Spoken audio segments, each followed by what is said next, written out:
আসসালামু আলাইকুম। সবাই কেমন আছেন? আশা করি সবাই ভালো আছেন। কি এগুলা চিনতে পেরেছেন? এগুলা কি গ্রামের ভাষায় আমরা চাউল ভাজা বলে থাকি। এটিকে আমরা সবাই ছোট থেকে বড় চিনে থাকি।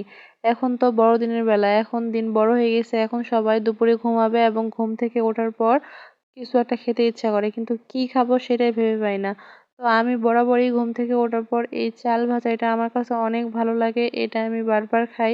তো চলুন দেখে আসি এটি আমি কিভাবে বানাই।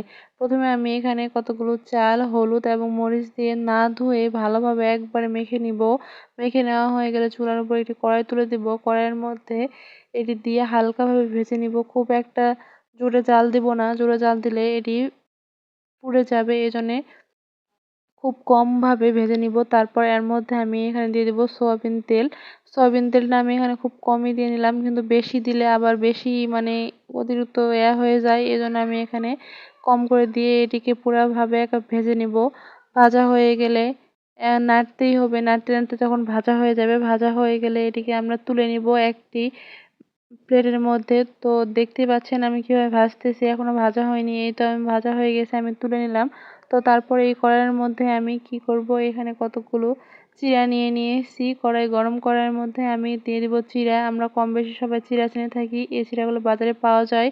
দিয়ে দিলাম চিড়া, তার উপর দিলাম হলুদ এবং হচ্ছে লবণ। হলুদ গুঁড়াটা একটু দিয়েছিলাম। দিয়ে এখানে তেল না নিয়ে ভেজে নেব। এখানে একটু আলতোভাবে ভাজবো, কারণ চিড়া একটু নরম হয় আর খুব সহজে ভেঙে যায়।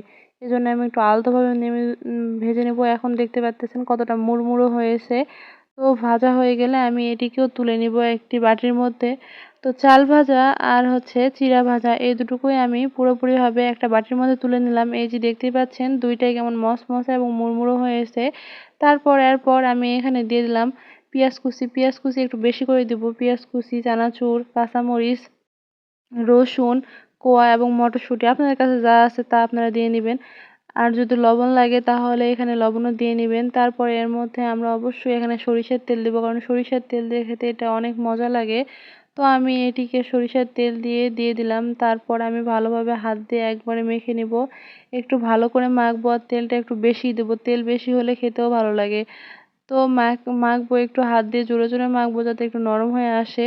তারপরে এই যে ফাইনালি আমার মাখা কমপ্লিট। আপনারা দেখতেই পাচ্ছেন কেমন হয়েছে। এটিকে আমরা সবাই কম বেশি গ্রামে চিনে থাকি এবং এটি খুব ভালো একটা খাবারের মধ্যে পড়ে। গ্রামেররা সবাই এটি খায়। তো আমার এই রেসিপিটি আপনাদের কেমন লাগলো সবাই আমাকে কমেন্ট করে জানাবেন। আর সবার শেষে এই চাল ভাজাটা আমার কাছে এতটা ভালো মনে হয়েছিল আর খেতে অনেক ভালো লাগতেছিল। তো আপনাদের কেমন লাগছে আমাকে অবশ্যই জানাবেন। আল্লাহ হাফেজ, সবাই ভালো থাকবেন।